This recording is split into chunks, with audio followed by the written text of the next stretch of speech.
The day I served my husband divorce papers, my mother called me a disgrace to the family name.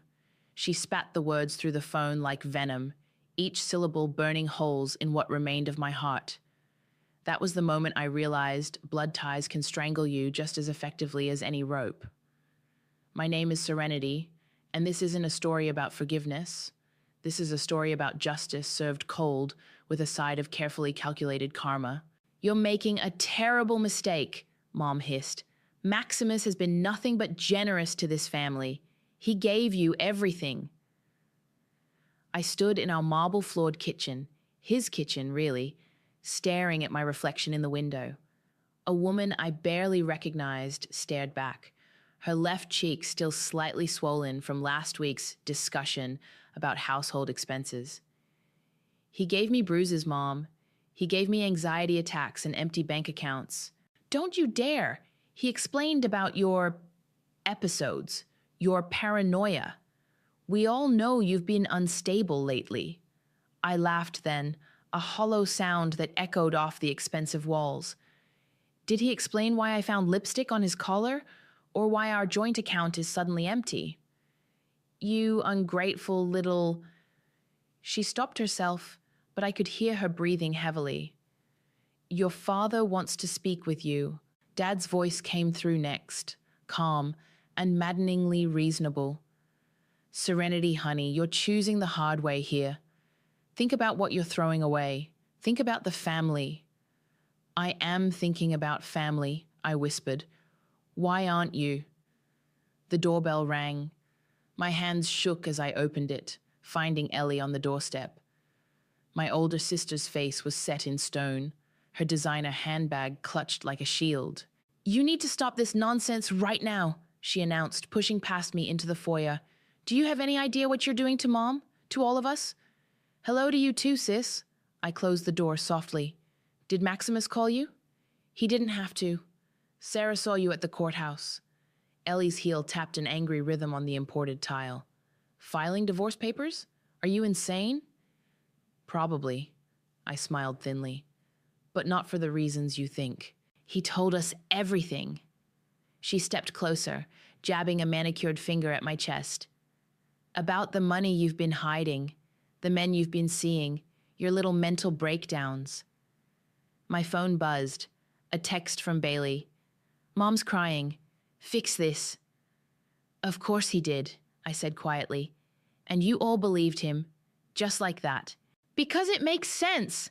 Ellie threw her hands up. "You've always been jealous of successful people, always playing the victim. God, I can't believe you're doing this to us." The front door opened again. Maximus strode in, his presence filling the space like a storm cloud. He looked exactly like what he was, handsome, wealthy, respected, the perfect mask. "Ah, Ellie, thank you for coming." His voice dripped concern. "Serenity's been unstable today." I watched him kiss my sister's cheek, watched her melt into his active, worried husband. 10 years of marriage crystallized into this single moment of clarity. "The papers are on the counter," I said. "Your lawyer can contact mine." "Sweetheart." He stepped toward me, all gentle authority. "Let's discuss this privately. You're not thinking clearly." "Don't." I backed away. "Don't touch me." "See?" Ellie gestured frantically. "This is exactly what he was talking about, the paranoia, the accusations." My phone buzzed again. Sarah this time. "You're dead to me." I looked between them, my sister, my husband, and saw the future with perfect clarity. They'd already chosen sides. The narrative was written, and I wasn't the hero of their story. "I'll get my things," I said. "Don't bother." Maximus's mask slipped just for a second. "You'll be hearing from my lawyer about the theft accusations." I walked out with my purse, my car keys, and the clothes on my back. Behind me, I heard Ellie consoling him, heard the performance of his pain and confusion. I drove until the gas light came on, pulled into a motel parking lot, and finally let myself cry. They thought I would disappear into shame and silence. They expected me to crawl back, apologizing for my delusions. What they didn't know, what none of them suspected, was that I'd been watching, recording, gathering, every transaction, every lie, every carefully hidden skeleton in Maximus's golden closet. I wiped my eyes, opened my laptop, and created a new folder. I named it The House Maximus Built and began to type. They wanted me gone? Fine. But I'd be damned if I went quietly. Sometimes the best revenge isn't a scream, it's a whisper, years in the making that brings down empires.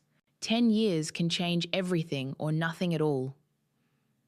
I run my fingers across the sleek surface of my desk, admiring how the morning sun catches the awards displayed on my wall. Serenity Designs, Excellence in Interior Design reads the newest one. My clients love how I transform spaces from cold to welcoming, from chaos to calm. They don't know I learned those skills by rebuilding myself from scratch. My phone buzzes. It's Celeste. Dad's getting sloppy, she says without preamble. He thinks I don't notice, but he's been moving money around like crazy. Are you being careful? I ask, pulling up my secure email. Please, I learned from the best, she pauses. He has no idea I still talk to you. None of them do. I smile, remembering the day Maximus's teenage daughter showed up at my office 3 years ago. She'd tracked me down through my business website, armed with her father's password-protected documents and a lifetime of her own grievances. I've got copies of everything, Celeste continues, sending them now, the encrypted way, like you showed me. My laptop pings. Another piece of the puzzle clicks into place. The door chimes and Rocky walks in, carrying coffee. My boyfriend of 2 years knows exactly what I need on these morning deep dives into Maximus's world. Still at it? He asks, setting my cup down. Almost done. I gesture to my screen. 10 years of financial records don't organize themselves. You know, he says carefully, you could just turn this over to the feds now. You have enough. I shake my head. Not yet. It needs to be perfect. My phone rings again. This time it's my therapist, Dr. Marshall. Just checking in, she says when I answer. Today's a big anniversary. 10 years since the divorce, I confirm. I'm okay. Are you still planning to? Yes. I cut her off gently. But not for revenge anymore, for justice. There's a difference? I think about the years of rebuilding, the nights I spent sleeping in my car until I could afford an apartment, the clients I slowly accumulated while working 3 jobs, the careful documentation of every rumor, every whistleblower account, every financial discrepancy in Maximus's empire. Revenge burns fast, I tell her. Justice burns clean. After we hang up, I open my special folder. The house Maximus built has grown from a few desperate notes into a comprehensive dossier. Bank statements, offshore accounts, witness testimonies, photos of his mistresses and his victims. Rocky reads over my shoulder. Holy shit, is that really? Yep. I point to a particular transaction. He's been running a Ponzi scheme through his investment firm, among other things. And Celeste got you this? Some of it. I start organizing the new files. The rest came from disgruntled employees, public records, and good old-fashioned patience. My email pings again. This time it's from an anonymous account I know well, another former employee of Maximus's firm, feeding me information. You should see this, the message reads. Attached is a video file. I play it. Maximus appears, holding court in what looks like a board meeting. He's older now, grayer, but still radiating that same toxic charm. We'll restructure the Jensen account, he's saying. Move everything offshore before the audit, the usual cleanup. I save the video, add it to my evidence file. Then I open my contact list and scroll to VR. Vincenzo Ross, FBI Financial Crimes Division. Not yet, Rocky warns, reading my mind. No, I agree, but soon. I close my laptop and walk to the window. My office overlooks the same courthouse where I filed for divorce a decade ago. Sometimes I see women walking those steps, clutching papers and hope, just like I did.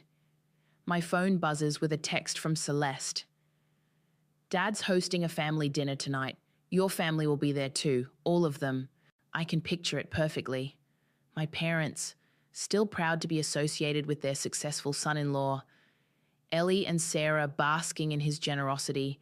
Bailey accepting whatever narrative keeps the peace. Let them eat cake, I text back. I return to my desk and open a fresh manila envelope. The label VR stares back at me, waiting. 10 years of evidence, of patience, of calculated documentation, all leading to this moment. You're sure? Rocky asks one more time. I think about my mother's last words to me, about Ellie's accusations, about every family dinner I wasn't invited to, every holiday I spent alone, every night I cried myself to sleep while they celebrated with my abuser. I'm sure, I say, and begin to fill the envelope. It's time they learned what justice tastes like. Breaking news flashes across my TV screen. Prominent investment firm CEO arrested in massive fraud investigation. The camera zooms in on Maximus being led out of his office in handcuffs, his perfect suit wrinkled, his famous smile nowhere to be seen. Sources say the investigation was triggered by an anonymous whistleblower, the reporter continues. Documents provided to federal authorities revealed a decade-long pattern of financial fraud. My phone starts buzzing. First, a text from Mom. Are you watching the news? Please call me. I sip my coffee, watching it go to voicemail. Rocky sits beside me on the couch. Here we go. The calls keep coming. Bailey, Sarah, Ellie, each one straight to voicemail. I've waited 10 years for this moment. I can wait a few more minutes to hear their desperate explanations. Serenity, it's Mom again. We need to talk. As a family. Please call back. Delete. Sis, it's Bailey. Look, I know things have been rough, but we're all meeting at Mom and Dad's tonight. You should come. Delete. My doorbell rings. I check the security camera. It's Sarah, mascara running down her face. Don't answer it, Rocky warns. I won't.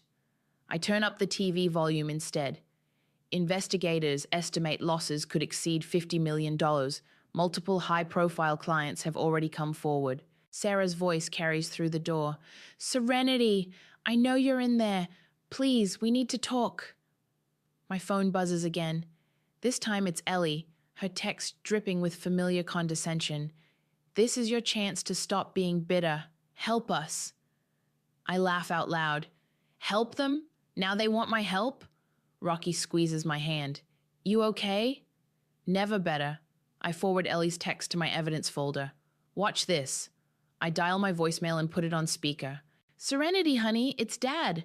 I know we haven't always seen eye to eye, but your mother's beside herself.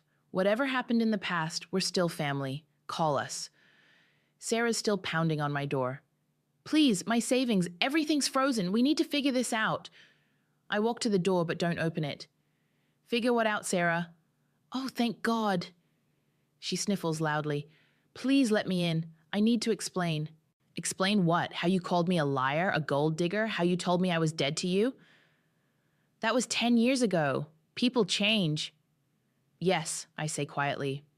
They do. My phone rings again. This time it's Celeste.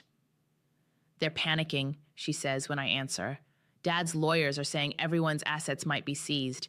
Mom's having a meltdown. Are you safe? I'm at college. Dad never put my tuition in his accounts, thank God. She pauses. They're all at your parents' house trying to figure out what to do. Sarah's still pleading through the door. Just talk to me. We can fix this. I check my watch. Investigator Ross should be serving more warrants right about now. Time to move to the next phase. Sarah, I call through the door. I'll think about it. Come back tomorrow. Promise? Promise. Her footsteps finally retreat. I turn to Rocky. Ready for phase 2? He grins. Born ready. I pick up my phone and dial Investigator Ross. Right on schedule, he answers. You should see their faces when we freeze the accounts. Any problems? None. Your documentation was perfect. 10 years of evidence. You didn't miss a thing. I hang up and check my messages again. 7 missed calls, 12 texts, 2 emails. Serenity, Mom's latest voicemail pleads.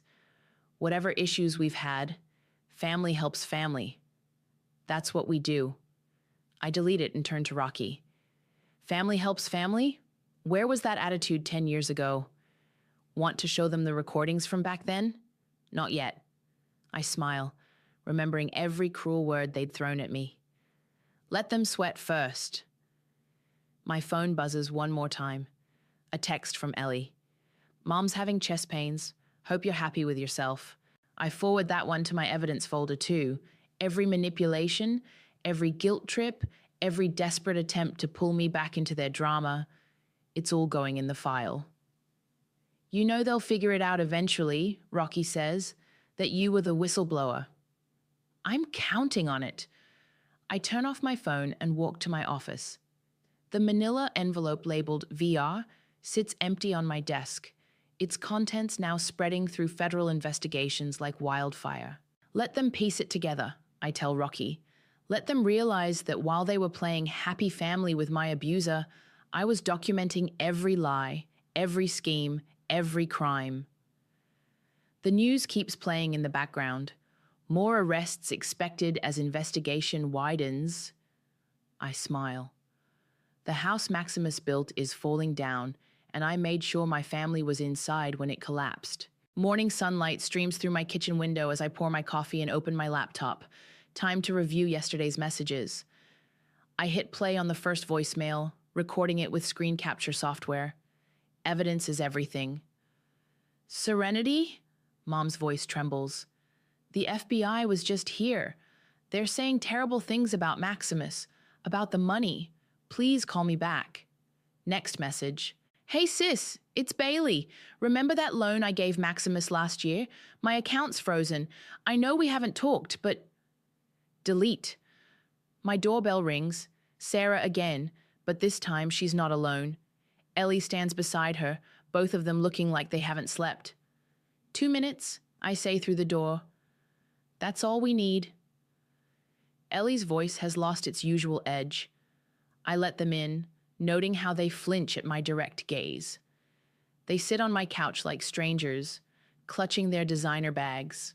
Nice place, Sarah manages. Thanks. I decorated it myself, after I lost everything. Ellie winces.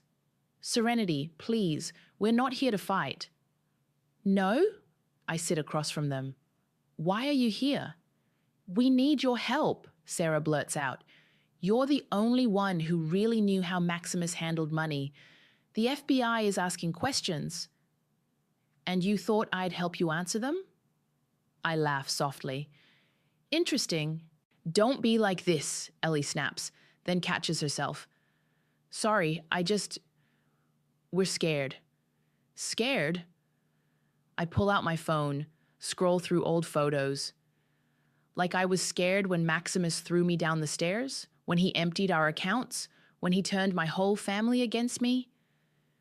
We didn't know, Sarah starts. You didn't want to know.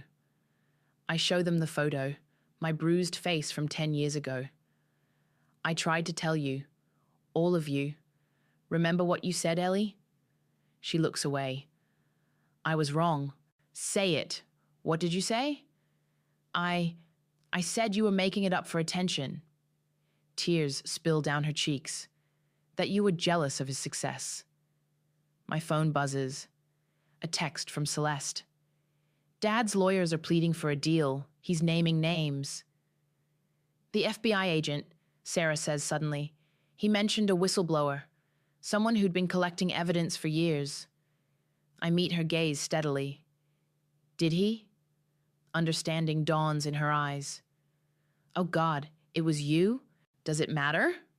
I stand up. You should go. Wait! Ellie grabs my arm. Please. Mom's in the hospital. Anxiety attack. Dad's about to lose his retirement. You need? I carefully remove her hand. Like I needed my family 10 years ago? Sarah starts sobbing. We're sorry. Is that what you want to hear? We're sorry. Sorry doesn't pay back 10 years of holidays alone. Sorry doesn't erase the nights I slept in my car. Sorry doesn't fix what you broke. My phone rings. Investigator Ross. I answer on speaker. Ms. Ward, we're ready for your statement whenever you're available. Ellie's face goes pale.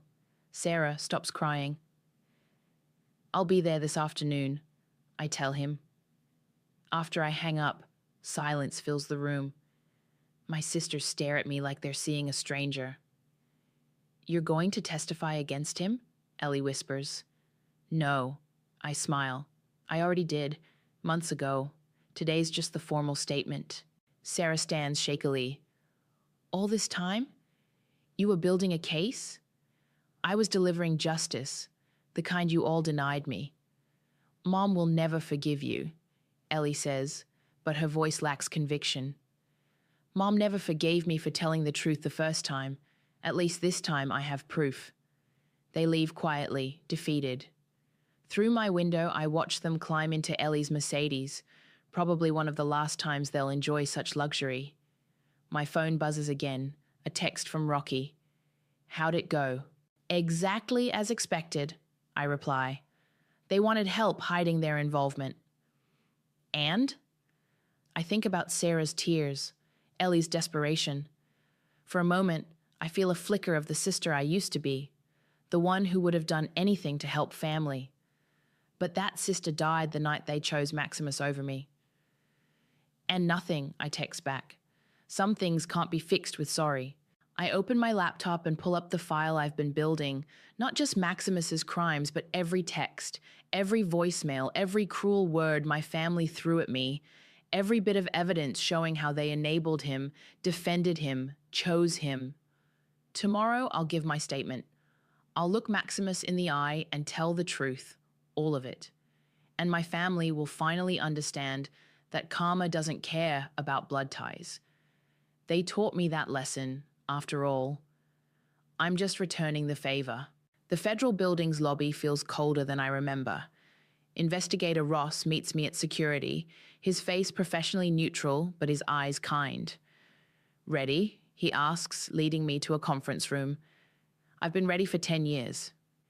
Inside, his team has spread my evidence across the table, printouts, photos, transcripts. A decade of patience laid bare under fluorescent lights. Your documentation is incredible, Ross says, closing the door. Most whistleblowers bring us fragments. You brought us a complete narrative. I had time. I pick up a photo of Maximus at a charity gala, my family clustered around him like moths to flame. And motivation. About that. Ross sits across from me. We can offer you witness protection, new identity, new location. No. I set the photo down. I won't hide. Not anymore. He has powerful friends. Had, I correct him. Past tense. A knock at the door. Another agent enters with fresh coffee and more files. The daughter's here. Celeste walks in, tall and composed in her college sweater. She hugs me tight before sitting down.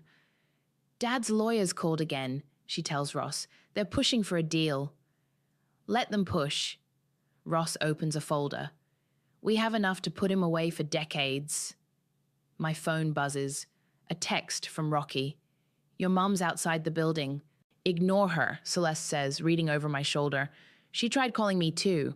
Wanted me to talk sense into you. Ross clears his throat.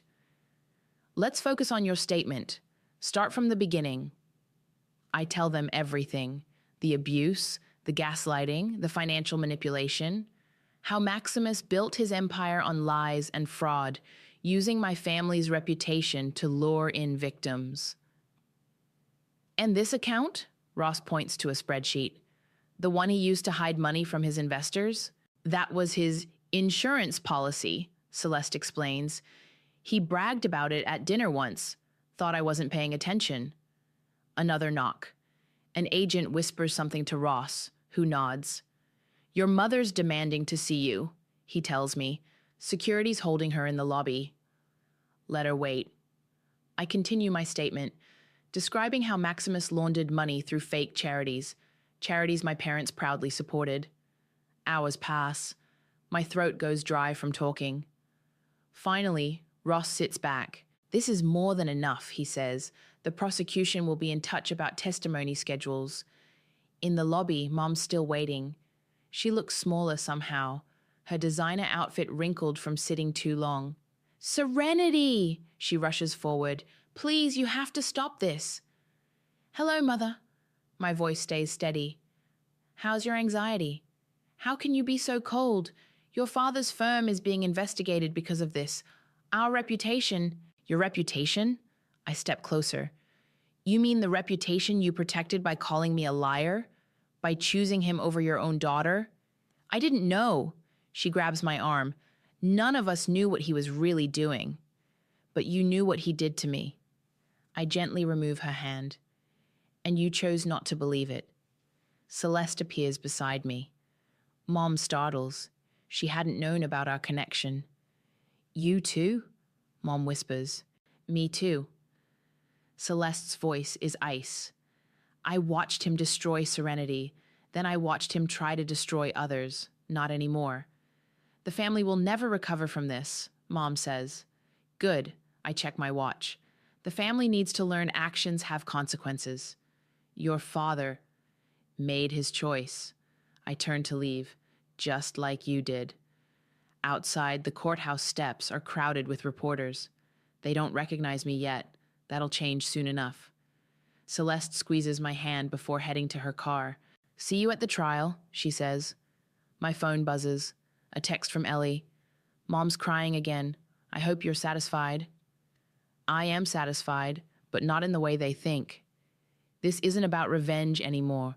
It's about truth finally breaking through 10 years of lies. Rocky's waiting in his car around the corner. How'd it go? It's done. I buckle my seatbelt. The prosecutor says it's airtight. And your mom? Still trying to protect the family name. I laugh softly. She doesn't understand. I am protecting the family. From him, from themselves, from their own lies. What now? I think about the upcoming trial, about facing Maximus in court, about watching my family finally confront the truth they worked so hard to deny. Now? I smile. Now we watch justice do its work. My phone buzzes one last time. A message from Investigator Ross. Maximus took the deal. Full confession. You did it. I close my eyes, feeling 10 years of weight lift from my shoulders. They thought they'd silenced me. Instead, they taught me how to whisper truths that shatter empires. The courtroom feels smaller than I expected. Maximus sits at the defendant's table, expensive suit replaced by prison orange. He still tries to project confidence, but his shoulders slump when he sees me. My family fills the first 2 rows behind him. Mom dabbing her eyes with a monogrammed handkerchief. Dad staring straight ahead. Ellie and Sarah whispering to each other. Bailey studying his shoes. Rocky squeezes my hand. You've got this. The judge enters and we all rise. Maximus's lawyer drones through technical details about the plea agreement. Finally, the moment arrives. The court will now hear victim impact statements, the judge announces. I stand, smoothing my skirt.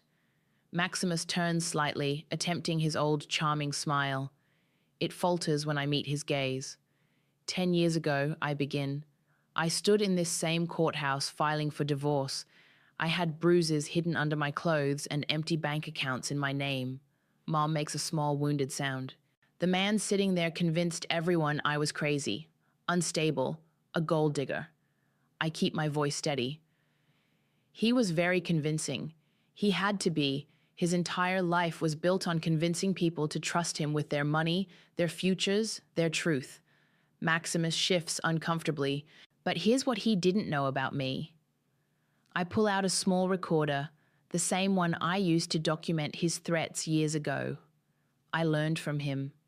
I learned how to gather evidence, how to build trust, how to wait for the perfect moment. His lawyer whispers something urgent. Maximus waves him off. Every charity event where he laundered money, I was watching. Every investor he defrauded, I documented. Every lie he told. I look at my family. I recorded. Sarah covers her mouth. Ellie's face goes pale. Some people don't see karma coming until it's in handcuffs, I continue. But I saw it building for 10 years. I watched him destroy lives, just like he tried to destroy mine. The only difference is, this time I had proof. Objection, Maximus's lawyer stands. This isn't relevant to... Overruled, the judge cuts in. Continue, Ms. Ward. The man sitting there isn't just a financial criminal. He's a master manipulator who turned families against each other, who convinced people to doubt their own eyes, their own hearts. I turned to face him directly. Who made my own mother call me a liar when I begged for help. Mom starts crying openly now. Dad puts his arm around her, but his face has lost its color. Your Honor, I say, the monetary damages are documented in evidence, but the real crime was teaching people to doubt their own truth, to choose money over love, power over family. Maximus finally speaks. Serenity, please. No. My voice cracks like a whip. You don't get to speak to me, not anymore. The judge gavels for order. I take a deep breath. I don't want revenge, I say finally. I want accountability. I want everyone in this room to understand that truth doesn't disappear just because you ignore it. It waits, it builds, it returns with interest. I sit down. Rocky wraps his arm around me as Celeste approaches the podium for her statement. My father, she begins, her voice clear and cold, taught me one valuable lesson: document everything. Maximus's face crumples as his daughter details his crimes. Behind him, my family seems to shrink with each revelation. When it's over, the judge delivers the sentence. 20 years, no possibility of early release, full restitution to victims. As bailiffs lead him away, Maximus tries one last time.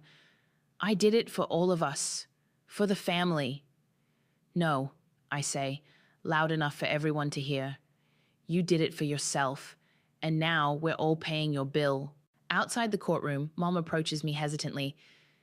You gave them that evidence file. You turned him in. Yes. All this time, you were... She trails off, lost. Building a case? I finish for her.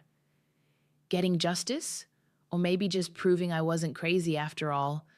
I'm so sorry, she whispers. Sorry doesn't fix it, Mom. I step back as my siblings approach. Sorry doesn't erase 10 years.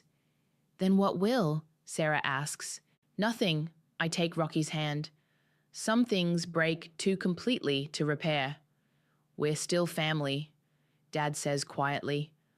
I look at them, really look at them. My mother's expensive clothes, now wrinkled from stress. My father's proud posture, finally cracked. My siblings' confused faces, still struggling to understand how their perfect world collapsed. No, I say gently. We're just people who share DNA. You taught me the difference. I walk away, leaving them with their shattered illusions. Behind me, I hear Ellie start to cry, hear Mom calling my name. But I don't look back. Some lessons cost everything to learn. This one cost them their golden son-in-law, their reputation, and their daughter. I'd say we're finally even. 1 week after the sentencing, I invite them all to my home. They arrive punctually, awkwardly clutching wine bottles and forced smiles. My living room, designed by me, built from the ground up after I lost everything, feels too small for all their guilt. Lovely place, Mum says, trying too hard. The colors are so... peaceful? I pour wine for everyone. That's what my clients say. I specialize in transforming toxic spaces. Bailey chokes slightly on his drink. Ellie studies her glass like it holds answers. Why did you invite us? Sarah finally asks. Closure. I sit down, Rocky steady beside me. And truth. We know the truth now, Dad says quietly. We saw it in court. No. I pull out my laptop. You saw the legal truth. Now you get to hear your truth. I press play. Mom's voice fills the room. You ungrateful little liar. After everything Maximus did for this family. Ellie's voice follows. She's always been jealous of successful people. always playing the victim. One by one, their past cruelties play out. Every recorded phone call, every text message, every public humiliation they inflicted. Sarah starts crying. "Turn it off." "No." I let their words continue. "You all need to hear this." Bailey stands up. "We get it, okay? We were wrong. Sit down." My voice doesn't rise, but he sits. "You don't get to run from this." The recordings keep playing. Dad's passive dismissals, Mom's angry accusations, my siblings' unified rejection. Finally, silence falls. "That's not even half of it," I say, closing my laptop. "But it's enough." "Why are you doing this?" Mom whispers. "Because sorry isn't enough." I lean forward. "Because you all need to understand exactly what you did." "We believed him," Ellie says. "We were wrong, but we..." "No." I cut her off. "You chose him. There's a difference." I stand up and walk to my office, returning with a thick file. "This is what I gave the FBI," I tell them. 10 years of evidence, but look at the dates. Dad takes the file, flips through it. His hands start shaking. "The fraud started before your divorce," he realizes. "Yes." I watch their faces. "Which means when I told you about the missing money, the secret accounts, I was telling the truth then too." Sarah makes a small, broken sound. "But you didn't even consider that, did you?" I continue. "It was easier to believe I was crazy, jealous, bitter." "We didn't know," Mom starts. "You didn't want to know." I take the file back. "Your country club reputation was more important than your daughter's bruises." "Please," Bailey tries. "We want to make this right." "Make it right?" I laugh softly. "Can you give me back 10 years of holidays alone? Can you erase the nights I cried myself to sleep? Can you undo telling everyone in town I was a mentally unstable gold digger?" Silence answers me. "I didn't invite you here for reconciliation," I tell them. "I invited you here so you'd understand exactly what you're apologizing for." "What do you want from us?" Dad asks. "Nothing." I stand up. "I want you to live with what you did. I want you to feel the weight of it every time you see me succeed without you. Every time you realize I built this life despite you, not because of you." "We're still family," Mom pleads. "No." I walk to the door. Family believes each other. Family protects each other. Family doesn't choose an abuser over their own blood. One by one, they file out. Sarah tries to hug me. I step back. Ellie can't meet my eyes. Bailey mumbles another apology. Dad hesitates at the door. "For what it's worth," he says, "I'm proud of how strong you've become." "I became strong because you made me," I reply. "Now leave." Mom is last. "Will we ever see you again?" "Maybe." I look at her directly. "But not as your daughter. That person died the night you chose him." After they're gone, Rocky holds me while I finally let myself cry. Not for them, for the girl I used to be, who believed family meant unconditional love. My phone buzzes. A text from Celeste. "Did you do it?" "Yes," I reply. "It's done." "Feel better?" I think about their faces as they heard their own cruel words, about the weight lifting from my shoulders as I finally spoke my complete truth. "I feel free," I text back. Sometimes the best revenge isn't making people suffer. It's making them face exactly who they are.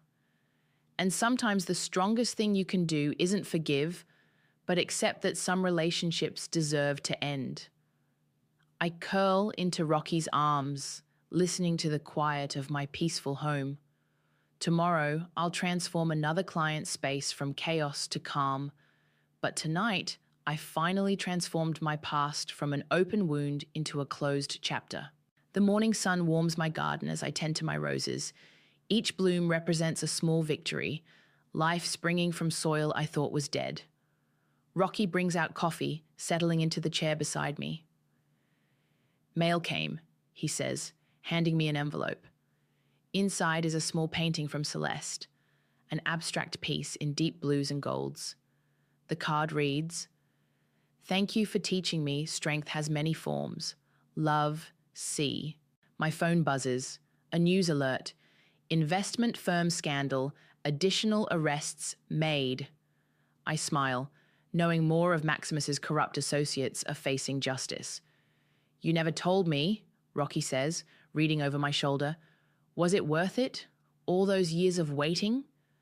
Before I can answer, my doorbell rings. Through the security camera, I see Sarah standing alone. No designer bag this time, just simple clothes and tired eyes. 2 minutes, I tell her through the intercom. She doesn't try to hug me this time. I've been in therapy, she says without preamble, really trying to understand why I did what I did. And? I was scared. She twists her hands. Scared of losing status. Scared of admitting our family wasn't perfect. Scared of the truth? Yeah. She looks around my garden. Your roses are beautiful. They grow better without poison in the soil. She winces at the metaphor. Mom asks about you. Every Sunday dinner she sets a place. Old habits die hard. No, I mean, Sarah sighs. She sets it and tells stories about how you were right, about everything, every time. I deadhead a spent bloom. Guilt's funny that way. Ellie left Tom, she continues, said she finally recognized the signs you tried to warn her about. That makes me look up. Ellie's husband had always reminded me of Maximus. Bailey's in therapy too, Sarah adds. Dad, he's different, quieter. He keeps your newspaper clippings, the ones about your design business. Why are you telling me this? Because you deserve to know you changed us, broke us maybe, but we needed breaking. My phone buzzes again. A text from Investigator Ross. Last conspirator just took a plea deal. It's really over. Sarah sees the message. You did it. You really brought down his whole empire. No. I stand up, brushing dirt from my knees. He brought himself down. I just showed everyone the truth they refused to see. I should go. She turns, then stops. For what it's worth, I'm proud to be your sister, even if I don't deserve to be. After she leaves, Rocky brings me fresh coffee. You okay? Better than okay. I touch a rose petal. I thought revenge would taste sweeter. But this is better. Watching them face themselves, watching them change. My phone rings. Celeste. Dad tried to send me a letter from prison. I sent it back unopened. Good for you. I learned from the best. She pauses. Hey, want to get lunch? I'm presenting my art portfolio nearby. I'd love that. After we hang up, Rocky helps me with the roses. You never answered my question, he reminds me. Was it worth it? I look around my garden, my home, my life built from ashes. Think about Sarah's visit, about Celeste's strength, about my family finally facing their truths. Revenge wasn't the point, I tell him. Justice was. Truth was. And now? Now I have peace. I smile. Real peace. Not the fake kind that comes from swallowing lies. My security camera pings. Mom's at the front gate, but she doesn't ring the bell. She just looks at my garden, touches the gate once, then leaves. She's learning. They all are. Sometimes, I tell Rocky, the best revenge is living well enough to show them exactly what they threw away. He kisses my forehead. And sometimes the strongest chains are the ones we choose to break. I pick up Celeste's painting, admiring how the colors blend and separate, like truth emerging from lies.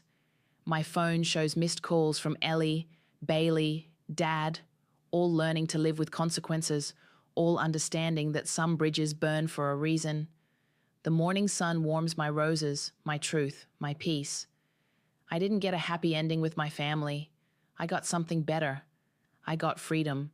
Freedom from lies, from manipulation, from the obligation to forgive the unforgivable. They taught me that blood isn't always thicker than water. Sometimes it's just the color of wounds that needed to bleed to heal. I pick a perfect rose, place it in a vase beside Celeste's painting. Some things break to become more beautiful. Some families shatter to set their members free. And sometimes the quietest revenge is simply growing flowers in the dirt where they buried you.